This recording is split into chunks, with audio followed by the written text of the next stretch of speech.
నమస్తే, నేను సిరి. Game changer ఈ సినిమా వస్తుంటే అంటే మెగా ఫ్యామిలీలో మెగా ఫ్యాన్స్లో అయితే పండగ వాతావరణం వచ్చేసింది. Jan 10th అయితే ఈ సినిమా రిలీజ్ అవుతుంది సంక్రాంతి సందర్భంగా.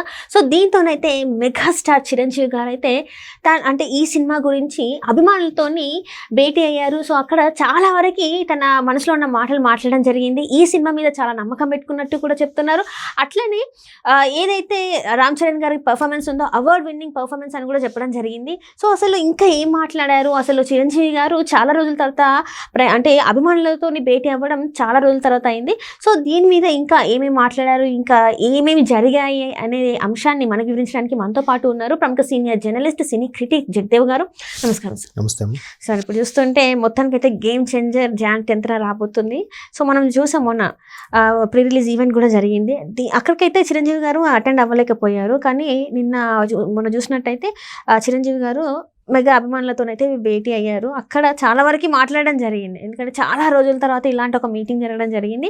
సో అక్కడ చాలా వరకు మాట్లాడడం జరిగింది. సో ఇవన్నీ కూడా ఆ సినిమాకి సంబంధించి ఆ పుత్రోత్సాహం అనుకోవాలా, ఎలా సార్ ఇదంతా?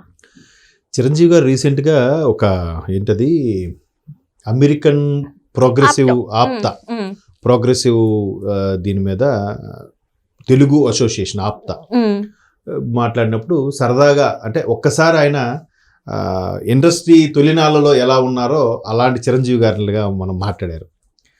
అంటే ఆయన ఐరన్ లెగ్ అని కూడా అన్నారంట. అంటే తిరుగులేని మనిషి అనే ఎన్టీఆర్ సినిమాకి ఆయన అందులో యాక్ట్ చేశారు. చేస్తే ఆ సినిమా ఆడలే.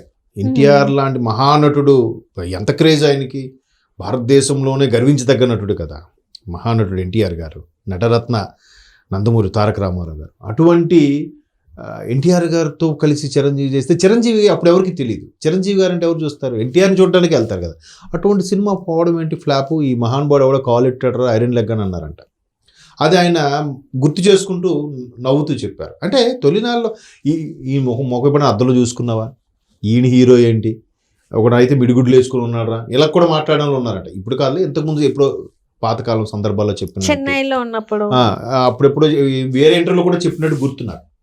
సో అటువంటి చిరంజీవి గారు ఎట్లా బిగ్గర్ దాన్ బచ్చన్ స్థాయికి వెళ్ళిపోయాడు. ఆయన స్వయం కృషి, అంతే స్వయం కృషితో అసలు ఒక మహావృక్షం అయిపోయింది కదమ్మా. ఆ మహావృక్షం నేడులోనే కదా నిన్న మీరు అన్నట్టు గేమ్ చేంజర్ ఈవెంట్లో కూడా ఆయన ఏమన్నారు, డిప్యూటీ సీఎం పవన్ కళ్యాణ్ గారు, ఆయన లేకపోతే మేమందరం లేం కదా.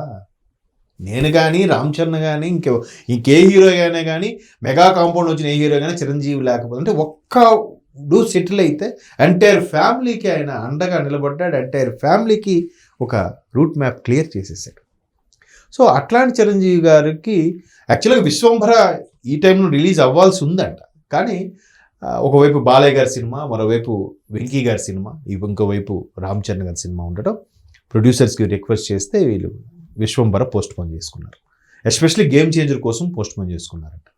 So Game Changer already Dil Raju గారు రిక్వెస్ట్ మీద 2 సార్లు చూడడం జరిగింది. అంటే తెలుస్తుంది కదా, కొంత ఎక్స్పీరియన్స్ ఉన్నప్పుడు గేమ్ చేంజర్ సినిమా ఆడుతుందా ఆడదా, ఎలా ఉండబోతుంది ఏంటి. శంకర్ గారికి ఇంకోటి కొంత ఇప్పటికీ ఫ్యాన్స్కి కొంచెం భయాందోళనలు ఉన్నాయి. ఎటువంటి భయాందోళనలు ఉన్నాయంటే, రామ్ చరణ్ గారు కెరియర్ దూసుకెళ్ళిపోతుంది. బట్ శంకర్ గారికి రీసెంట్గా వచ్చిన వాటిలో డిజాస్టర్ ఉన్నాయి. భారతీయుడు 2 కానీ దానికి ముందు వచ్చిన 2.0 లాంటి సినిమాలు ఏవైతున్నాయో పెద్దగా ఆడలేదు. మనోహరుడు అది కూడా పెద్దగా ఆడిన సందర్భాలు లేవు. సో శంకర్ గారికి ఇట్లా ఉంది కాబట్టి ఏంటి ఆడుతుందా ఆడదా అని. బట్ రామ్ చరణ్ ఏదిచ్చినా కూడా అలవోకగా చేసే ఒక తత్వాన్ని, ఒక నటన్ని పుణికిపుచ్చుకున్నాడు ఆయన. అంటే నిన్న పవన్ కళ్యాణ్ గారు చెప్పారని కదా, రంగస్థలం చూసారా అసలు ఎంత బాగా చేశాడు ఆయన. ధ్రువ, RRR దేనికదే సెపరేట్ జోనర్ లాగా పెర్ఫార్మెన్స్ చాలా బాగుంది. ఇప్పుడు ఎవడు ఉంది ఫేస్ ఆఫ్ టైప్లో చాలా బాగుంటుంది. మన ఫస్ట్ హాఫ్లో బన్నీ గారు ఉంటారు, బన్నీ గారికి ఫేస్ పెట్టడం సినిమా చూపించారు. అంటే అట్లా ఎంత ఒక్కొక్క సినిమాకి ఎంత వేరియేషన్గా చూపిస్తూ ఎదుగుతున్న వైనం చూస్తే, ఇప్పుడు RRRలో అయితే ఎన్టీఆర్ ఇతను పోటాపోటీగా యాక్ట్ చేశారు. కానీ విమర్శకులు కూడా అరే ఎన్టీఆర్ ఎప్పుడు సూపర్గా చేస్తారు, అదరగొట్టేస్తారు, ఈయన ఎన్టీఆర్ని కూడా డామినేట్ చేస్తాడనే క్రిటిక్స్ కూడా మాట్లాడారు మీరు అబ్జర్వ్ చేస్తే కనుక. సో అట్లా అంత పరిణితి చెందిన నటుడు కాబట్టి శంకర్ గారు ఏమాత్రం డైరెక్షన్లో ఎఫర్ట్ ఉన్నా, పాత శంకర్ గారిని ఏమాత్రం ఒక 20% డైరెక్షన్ ఆయనలో టేకింగ్లో ఉన్న సినిమా ఎత్తుకెళ్ళిపోద్ది అనేది చాలా మందికి నమ్మకం. కొంతమంది ఫ్యాన్స్కి భయం ఉంది శంకర్ గారి ప్రీవియస్ మూవీస్ బట్టి. బట్ అది చిరంజీవి గారు లాంటి వ్యక్తులు చూసారు ఎప్పుడో కొంత ఐడియా ఉంటుంది ఇండస్ట్రీలో. ఎక్కడమ్మా దగ్గర 40 years ఇండస్ట్రీ, 40+, 40 ఏళ్ళ సినీ జీవితంలో ఏవి ఆడుతాయి, ఎందుకు ఆడవో కూడా బేరీజ్ వేయగల సత్తా ఉన్న వ్యక్తి కదా. కాబట్టి ఈవెన్ దిల్ రాజు ప్రొడక్షన్ పై కాదు, దిల్ రాజు గారు అంటే స్టార్టింగే ఆయన స్క్రిప్టు, స్టోరీ నరేషను, ఎక్కడెక్కడ సినిమా హైప్ వస్తుంది, ఎక్కడ లేపుతున్నారు, ఇంటర్వ్యూల కార్డు ఎక్కడ వేస్తున్నారు, అవన్నీ ఈయన పర్యవేక్షణలో చూసుకుంటాడు ఆయన. అందుకే దిల్ రాజు గారికి 90% సక్సెస్ రేట్ ఉండడానికి కారణం అదే. ఆయన సినిమాలు ఎన్ని కూడా ఇప్పుడు దగ్గర 60-70 సినిమాలు తీశాడు ఆయన, 50 పైచిలకే, నెంబర్ సరిగ్గా నాకు గుర్తులేదు కానీ. సో ప్రతిదానికి కూడా ఎందుకు దిల్ రాజు సినిమా అంటే 90% గ్యారంటీ, ఎందుకంటే ఈయన ఇన్వాల్వ్ అవుతాడు. కొన్ని ఆయనే మా స్టోరీలను కొద్దిగా మార్చి తీసుకురాము, లేదంటే ఇక్కడ ఇలా పెడతాం అంటే డైరెక్టర్స్తో, హీరోతో డిస్కస్ చేస్తారు. దిల్ రాజు అంటే ఇప్పుడు చూసారా, పవన్ కళ్యాణ్ గారు కూడా చెప్పారు, నేను కష్టకాలం ఉన్నప్పుడు నాకు నేమ్ ఉంది కానీ ఫేమ్ ఉంది కానీ డబ్బులు లేవు, అలాంటి టైంలో కూడా నాకు డబ్బులు ఇచ్చి ఆదుకున్న ప్రొడ్యూసర్ ఆయన. మరి అది భీమ్లా నాయక్ ఏదో వకీల్ సాబ్ సంథింగ్, మరి ఆయన దిల్ రాజు గారు ప్రొడక్షన్లో చేశారంట కదా, వకీల్ సాబ్ అనుకుంటా. మరి ఎట్లా, ఎంత బాగా అంటే ఇది మన తెలుగు ప్రేక్షకులకి, తెలుగు నేటివిటీకి ఇది ఎంతవరకు రీచ్ అవుతుంది, ఎక్కడెక్కడ మార్పులు చేయాలి, మరి దట్ ఈస్ దిల్ రాజు గారు. ఆయన కొత్త హీరోలతోని, పాత హీరోలతోని, కొత్త రచయిలతోని, పాత రచయిలతోని, దర్శకులతోని, అసిస్టెంట్లతో కూడా చాలా కొల్యూడుగా ఉంటాడు ఆయన. ఒక అసిస్టెంట్ డైరెక్టర్కి ఛాన్స్ ఇచ్చాం, ఈయన ఎక్కడ బాగా డైరెక్ట్ ఏ పట్టులో బాగా చేస్తున్నాడు, ఒక ఎమోషనల్ చేస్తున్నాడా, లేదా ఫ్యామిలీ డ్రామాలో బాగా చేస్తున్నాడా, యాక్షన్ సీన్స్లో బాగా చేస్తున్నాడా, అక్కడ ఆయన పట్టుకుంటాడు.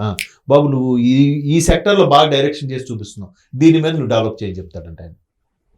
సో అటువంటి దిల్ రాజు గారు బ్యానర్లో ఇప్పుడు వస్తున్న శంకర్ గారి సినిమాకి ఖచ్చితంగా అంటే ఆల్మోస్ట్ 60-70% హిట్ గ్యారంటీ. మిగతాది ఆ టేకింగ్ ఎలాగ ఉన్నదో మనకు తెలియాలి. ఒకవైపు రామ్ చరణ్ ఇమేజ్, సో అదే చిరంజీవి గారు అక్కడ షేర్ చేసుకోవడం జరిగింది. ఆల్రెడీ ఆయన చూశాడండి సినిమా, చూసినప్పుడు ఒక అవగాహనకు వస్తుందిగా, బేరీజ్ వేసుకుంటారుగా.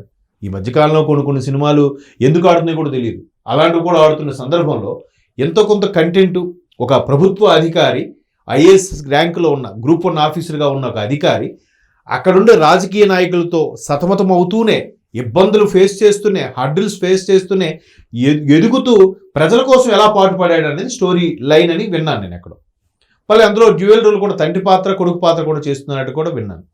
మరి నాకు తెలిసి తండ్రి కొడుకుల పాత్ర ఫస్ట్ టైం పోషించడం అనుకుంటా రామచంద్ర గారికి ఆయన కెరియర్లో.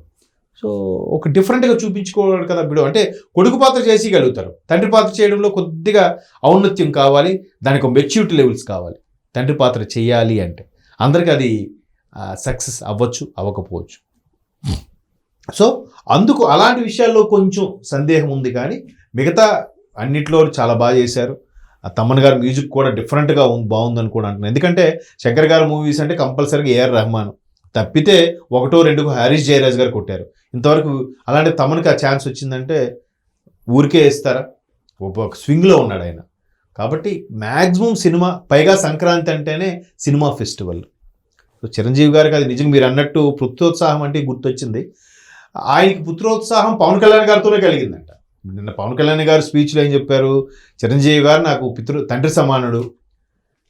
మగధీర హిట్ అయినప్పుడు కూడా చిరంజీవి గారికి ఇదే మాట అడిగారు, ఏమండి మీ అబ్బాయి 2వ సినిమాకే బీభత్సమైన సూపర్ స్టార్ అయిపోయాడు, కలెక్షన్స్ కూడా ఉన్నాయంటే, ఈ పుత్రోత్సాహం నేను కళ్యాణ్ బాబుతో ఎప్పుడో పొందని చెప్పాడు. ఆయన కూడా కళ్యాణ్ బాబుని ఒక కొడుకుగానే ట్రీట్ చేస్తారు. సో ఏదైనా అంటే ఆ క్రమశిక్షణ, నోరు అదుపులో పెట్టుకోవడము, బిహేవియర్ అంత ఇది ఉండి కూడా నోటుకు వచ్చినట్టుగా ఎవడైనా మనల్ని అంటే ఊరుకోనని చెప్పి వెంటనే కౌంటర్లు వేసేయడం ఇది కాదు. ఎంత ఒదిగుంటే అంత సక్సెస్ అని. Right thank you so much sir. Thanks.